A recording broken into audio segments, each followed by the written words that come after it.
नमस्कार, आप देख रहे हैं जन नेटवर्क। मैं हूं सचिन। लंगट सिंह महाविद्यालय के पत्रकारिता एवं जनसंचार विभाग में साप्ताहिक संगोष्ठी का आयोजन किया गया। आयोजन का विषय था बिहार में स्वास्थ्य योजना और उसकी चुनौतियां। संगोष्ठी को संबोधित करते हुए मुख्य अतिथि प्रोफेसर ललित किशोर सर ने कहे कि स्वास्थ्य ही धन है। बच्चे को स्वस्थ रखने के लिए सरकार स्कूलों में सरकार के द्वारा पौष्टिक आहार की व्यवस्था कराई जाती है। डॉक्टर से लेकर अधिकारी तक स्वास्थ्य योजना को लेकर बैठक करते रहते हैं, लेकिन वह योजना फिर भी धरातल पर नहीं उतरती है। प्रथम वर्ष की छात्रा श्रेया शर्मा ने कहा कि कुपोषण के कारण बच्चों में बौनेपन के मामले में बिहार सबसे ऊपर है। बच्चों में कम वजन के मामले में बिहार दूसरे स्थान पर है।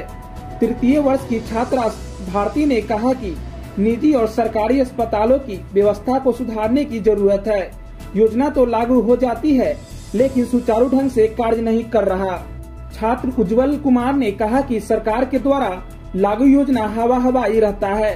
सरकार अस्पतालों की बात करे तो मरीज को बेड तक नहीं मिलती है। उनको विधायक और मंत्री जी से पैरवी करवानी पड़ती है। नीति आयोग के अनुसार पूरे देश में बिहार सबसे पीछे है। छात्रा सेजल ने कहा कि आंखफोड़वा और किडनी कांड जैसी घटना पूरे स्वास्थ्य विभाग पर उंगली उठा रही है। आपको बता दें, मंच का संचालन द्वितीय वर्ष का छात्र सचिन ने किया। संगोष्ठी में सम्मी भारती, हिमांशु, शालिनी, दिलजीत, गोविंद, अमित, सुंदरम, उत्तम, साकिब समेत अन्य कई छात्र एवं छात्राओं मौजूद थे, जिन्होंने अपनी अपनी बातें रखी।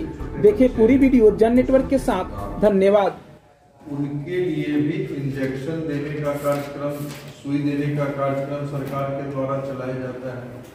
जैसे उसमें है पोलियो मुक्त समाज और पोलियो वैक्सीनेशन बच्चों को कराने का जो प्रोग्राम चल रहा था या अब बंद हो गया, पहले से चल रहा है। इस बिंदु पर भी आपको डिस्कशन करना चाहिए कि पोलियो एक ऐसी भयानक बीमारी है जिसमें अन्न प्रत्यंग टेढ़े हो जाते हैं।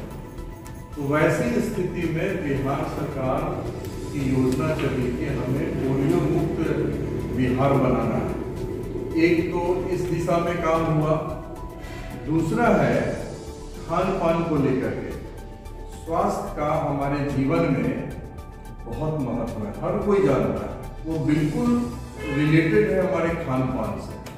यदि पौष्टिक आहार बच्चों को ना मिले और हमें ना मिले तो हम कई प्रकार की बीमारियों से ग्रसित हो जाते हैं। तो कुपोषण को लेकर के आप देखे होंगे कि स्कूलों में पौष्टिक आहार की व्यवस्था सरकार द्वारा आज भी की जा रही है। ठीक है, जैसे कि सात्विक भोजन में फल की व्यवस्था है, दूध की व्यवस्था है, खिचड़ी की व्यवस्था है। इससे और खिचड़ी में भी जो दाल प्रयोग किया जाता है वो मूंग दाल प्रयोग किया जाता है, जो प्रोटीन युक्त होता है। तो इस प्रकार से भोजन को केंद्र में रख करके बिहार सरकार ने भोजन की जो व्यवस्था है ताकि बच्चे कुपोषण से मुक्त हो सके। एक जगह न्यूज आया था, हाल फिलहाल मैंने देखा था पेपर में कि एक गर्भवती महिला की मतलब चेकअप नहीं होने के कारण बच गया, वो उसका इलाज हो गया था, बच्चे की भी और उसकी माँ की भी। तो ये न्यूज जिस तरह से है, जो गर्भवती योजनाएं बनाई जा रही हैं, जो सदर अस्पताल हो गया चाहे कोई भी हॉस्पिटल हो गया, तो उसमें ये सब की बहुत ज्यादा कमी है। सदर अस्पताल में एक न्यूज आया था कि बहुत बड़ा मशीन आ रहा है जिससे सारे जांच हो सकते हैं, एक साथ बहुत सारे जांच साथ में कर सकते हैं। तो ये सारी न्यूज स्वास्थ्य क्या, हम लोग बचपन से सुनते आ रहे हैं कि health is wealth, health is wealth, लेकिन क्यों हेल्थ इज वेल्थ, स्वास्थ्य की धन क्यों है? क्योंकि जैसे कभी कभी हम अक्सर देखते हैं किसी को कि कोई एक आदमी किसी काम को करने में 2-2.5 घंटे में थक जाता है, लेकिन कोई अपनी श्रम शक्ति को नहीं बढ़ाएंगे तब तक कैसे मानव डेवलप होगा? नहीं होगा। और हम आर्थिक स्थिति, बेरोजगार हो जाएंगे तो आर्थिक स्थिति बिगड़ेगी। इसलिए कहा गया है कि स्वास्थ्य धन है। जब से हमारे सरकार में नीति सचिव आए हैं तब से स्वास्थ्य में तो मतलब जैसे हॉस्पिटल में आप जा रहे हैं तो हर चीज के लिए फंड आता है। जैसे सर आप बताए कि हर चीज के लिए पैसा आता है, लेकिन जैसे ही आप हॉस्पिटल में एंट्री करोगे तो आपको ऐसा लगेगा ना कि किसी कचरे खाने में आ गए, पूरी तरीके से पूरी तरह कहीं मतलब पूरी तरीके से कचरा ही फैला रहता है, कहीं सफाई रहता है। आप सोच के देखो कि आप किसी हॉस्पिटल में जाते हो और वहाँ पे आप ठीक होने के लिए जाते हो, ना कि ज्यादा बीमार होने के लिए। बिहार में अभी 9 मेडिकल कॉलेज हैं जो कि नहीं रहनी चाहिए। राज्य में कम से कम अभी मेडिकल कॉलेज 40 होनी चाहिए। बिहार में टोटल 38 डिस्ट्रिक्ट है जो कि अभी 36 सरकारी अस्पतालें कार्य कर रही हैं, लेकिन अभी इसी तरह 212 सब डिवीजन हॉस्पिटल की आवश्यकता है, लेकिन अभी 44 हॉस्पिटल भी चल रहे हैं। हम जिस राज्य में रहते हैं मैं उसी राज्य की बात करता हूं कि हमारे राज्य में एक भी कम्युनिटी हेल्थ सेंटर नहीं है, जो कि होना चाहिए। वर्ल्ड हेल्थ इंडेक्स के मुताबिक स्वास्थ्य सेवाओं के मामले में बिहार देश के 20वें स्थान पर है। राज्य में एएनएम की 59% पद खाली है, जो कि बहुत खराब स्थिति है। जो आंकड़े आते हैं कि कितने बच्चों का या कितने मरीजों का डेथ हुआ या कितने मरीज पीड़ित है, तो वो सिर्फ सरकारी अस्पतालों के आंकड़े होते हैं, लेकिन उसमें प्राइवेट अस्पतालों के आंकड़े छूट जाते हैं, तो उनका पता ही नहीं रहता कि कितने बच्चे या कितने पेशेंट्स उसके कारण अभी भी सफर कर रहे हैं जो प्राइवेट हॉस्पिटल्स में।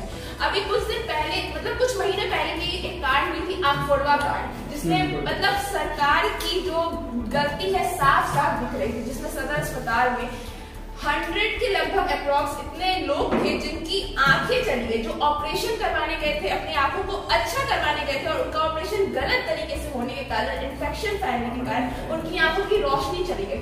उसमें काफी मुहिम हुए, काफी चीजें हुई कि सरकार को मुआवजा देना चाहिए, ये देना चाहिए वो, लेकिन अभी तक 6 महीने के लगभग होने को है, लेकिन सरकार की तरफ से ना उनको कोई मुआवजा मिला है, ना कोई सुविधा मिली है, और ना ही जैसा कि प्रोग्राम वगैरह में कहा गया था कि आँख के बदले आँख, ना ही उनको वैसा कुछ प्रोवाइड किया। सबसे पहला बात बिहार में चुनौती है, पहला मुद्दा 17 सालों से चर्चा के सरकार बीच में बबुआ बता तो 124 करोड़ रुपया सरकार का स्वास्थ्य योजना है, बजट है बिहार सरकार का, जिसमें सरकार अस्पतालों के निर्माण पर 69,000 करोड़ खर्च करती है।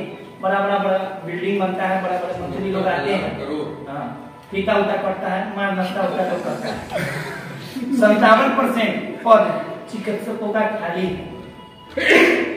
16 मई 2010-20 माफ कीजिएगा, मेरा नहीं जानते 43%, थोड़ा ध्यान रखिएगा आप लोग, महिला भी है और आने वाले अभी पढ़ रहे पर आने वाले समय में आप लोग को भी नौकरी का तलाश होगा। 43% रिक्त खाली पद है, ठीक। 11,875 सरकारी अस्पताल है बिहार में। अब बिहार की आबादी कितना हुआ, कहना है कि कितना लोगों पर कितना अस्पताल है। स्वास्थ्य योजना किसी भी प्रदेश का हो, जितना मुझे लगता है कि सरकारी स्वास्थ्य योजना को लेकर सरकार जो बड़े बड़े अस्पताल बनाती है, जिला अस्पताल हो, एम्स बनाती है, बिहार और उत्तर प्रदेश एक चीज में आज संयोग से दोनों के डिप्टी सीएम ही स्वास्थ्य मंत्री बन गए। एक यूपी वाले हैं ब्रजेश पाठक, जो आजकल पहले 2-3 महीने पहले तक, अब तो नहीं होता, 7-8 महीना हो गया, तब नहीं जाते हैं रात में, तो पहले 5-6 महीने तक वो भी रात की रात अस्पताल में छापामारी करते थे। और हमारे वाले जो नए बने हैं उप मुख्यमंत्री नैन अवेले, वो भी कभी कभी रात में छापामारी कर देते। इन दोनों में फर्क ये है कि ब्रजेश पाठक जो मारते थे वो दूर दराज के इलाकों में मारते थे, ये सिर्फ अपने 10 सर्कुलर रोड से निकलकर पटना एम्स में पहुंचते थे। बड़े बड़े अस्पताल, बड़े बड़े एम्स जो है, उस एम्स में सरकार अधीक्षक बनाती है और डॉक्टर बनाती है। तेजस्वी यादव ने जब एक अधिकारी को निलंबित किया था, सीएस को, तो उन्हें 2 साल रहने के बाद भी पता नहीं चला कि डेंगू वार्ड किधर। तो सरकारों को अस्पतालों की व्यवस्था सुधारने के लिए कोई अधिकारी नियुक्त करना चाहिए जो अस्पताल की व्यवस्था संभाले, इससे साफ सफाई होगा, क्योंकि डॉक्टर्स को देने के बाद से कुछ सुधार हो नहीं रहा है, हो नहीं। Do you know who is Jivka? Jivka? Yes. Jivka. Jivka. J-I-V-A-K-A. Jivka. She is the son of King Bimbisar, the Magadha emperor. As we all say the dawn of Bihar as the powerful kingdom Magadha. Jivka was well trained in Ayurveda science, medicine. He was well trained in Ayurveda medicine and served Lord Buddha and sent to Avanti dynasty, where his Avanti ruling monarch Pradyumna got infected. He He served Pradesh and served him. स्वास्थ्य में जो सबसे पहले सफाई का जरूरत होनी चाहिए। सफाई और यहाँ पे सर नबी सर बता रहे, सबसे पहले बताया गया कि बजट तो पास होता है लेकिन वो पेपर पर नहीं आ जाता, तो जमीनी स्तर पर कहीं नहीं दिखता। सरकारी अस्पताल में जाइए तो वहाँ पे सही से साफ सफाई नहीं रहता, जिसके कारण अधिकतर लोग वहाँ पे मतलब डॉक्टर तो अच्छे हैं लेकिन साफ सफाई के। बिहार सरकार द्वारा किशोरी योजना चलाया जाता है किशोरियों के लिए, जिसमें 300 रुपए देने का सरकार बोले थे, लेकिन जैसा भारती दी ने कहा कि शायद नहीं मिलता है पैसा, तो हम ये बात मान नहीं सकते क्योंकि यहाँ की सरकार वैसी है भी। और अब इसके बाद हम यहाँ की एक और योजना जिसके बारे में बात करते हैं तो ये है मुख्यमंत्री जन आरोग्य योजना, जिसके दायरे में अभी मतलब 89 लाख परिवार आएंगे। ये योजना लागू किया जाएगा और शायद 15 मई से, तो हम लोग को देखना ये है कि ये योजना लागू किया जा रहा है या नहीं। हम लोग जानते हैं कि बिहार में जनसंख्या इतनी हो गई है कि योजनाएं से ज्यादा चुनौतियां महंगी पड़ जाती है। चुनौतियां से ज्यादा योजनाएं महंगी पड़ जाती है। जैसे अभी डेंगू का कहर बहुत चल रहा है, जिसमें बहुत मर भी चुके हैं कितने, और कितनों का आंकड़ा पता भी नहीं चलता है, कितने प्राइवेट अस्पताल में भी मर जाते हैं, लेकिन उसका तो कुछ होता ही नहीं है। लेकिन जहाँ तक बात रही योजना की, तो योजना हमेशा सरकार ही बनाती है। और नकारात्मक बात कहें, कोई स्टूडेंट अभी बोल रहे हैं कि सिर्फ नकारात्मक चीजें हैं इसलिए नकारात्मक बातें हुई है, लेकिन पॉजिटिव भी होता है। आप अगर यदि इंसान है तो आप में निगेटिव और पॉजिटिव दोनों चीजों की लाजमी है। हमारे अंदर भी है, सबके अंदर होता है। सरकार की योजना चल रही है, उसमें कमियां हैं, खामियां हैं, दुरुस्त करने की जरूरत है। लेकिन 102 एम्बुलेंस के बारे में सभी को कि 101 पे कॉल कीजिए, एम्बुलेंस आपके घर पे आएगी, उसके लिए एप्लीकेशन भी तैयार हुआ था। लेकिन इसके बारे में लोगों को जानकारियां नहीं दी गई कि आप उसके एप्लीकेशन को डाउनलोड करने के बाद आप रजिस्टर कर सकते हो, पेशेंट से रिलेटेड आप डिटेल्स फिल कर सकते हैं। आज भी प्राइमरी स्वास्थ्य केंद्र जो है, प्राथमिक स्वास्थ्य केंद्र, वहाँ पे जाइएगा तो फर्स्ट एड ट्रीटमेंट के अलावा कुछ नहीं है। किसी का अगर सड़क दुर्घटना हो जाता है और उसको ट्रीटमेंट के लिए लाया जाता है तो डॉक्टर यह देख करके तुरंत उसको मुजफ्फरपुर रेफर करता है कि ये हमसे कंट्रोल नहीं होगा, चाहे वो उसको हल्की सी चोट ही क्यों नहीं आई हो। इवन उन लोग को टाका देने में भी डर लगता है कि टाका कैसे दे दे, और वही पेशेंट किसी निजी अस्पताल में या निजी डॉक्टर के पास उसी का एरिया में चला जाए तो उसका अच्छा से ट्रीटमेंट भी हो जाता है। तो अभी कुछ दिन पहले आप लोग को पता होना चाहिए कि बक्सर बेगूसराय में मेडिकल यूनिवर्सिटी की जो शिलान्यास हुआ है 515 करोड़ की, वो हुआ है। और उसके बाद जहाँ तक रही बात 9,500 ANM को मुख्यमंत्री जी ने अपने हाथ से नियुक्ति पत्र दिया है। तो कुछ कार्य ऐसे हैं जो मतलब कि मुख्यमंत्री जी ने किया है, जो सरकार है वो स्वास्थ्य योजना तो लागू हो जा रही है, लेकिन दिल्ली से लागू होती है तो एक्सप्रेस लखनऊ एक्सप्रेस वे पे आते आते वो एक्सीडेंट कर जाती है। पटना से लागू होती है तो गांधी सेतु पुल पे तो आदमी जाम में नहीं फंस रहा, लेकिन योजना जाम में फंस जा रहा है। चिकित्सा से लेकर डॉक्टर से लेकर पदाधिकारी तक बैठक करते हैं, लेकिन योजना लागू नहीं हो पाता है। इसका क्या कारण है? कहीं ना कहीं उस योजना को सुचारू ढंग से लागू करेंगे तो उनका जो परसेंटेज है उसमें वो गायब हो जाएगा। हाल में एक चीज और खास है, भ्रष्टाचार, जो कि धरातल पर कोई योजना आती है, काम नहीं होता, उसमें भ्रष्टाचार हर योजना में होता है। वही भ्रष्टाचार स्वास्थ्य विभाग को भी खा रहा है। जैसे कि देखने को मिला है हालिया दिनों में, मतलब कोरोना का टीका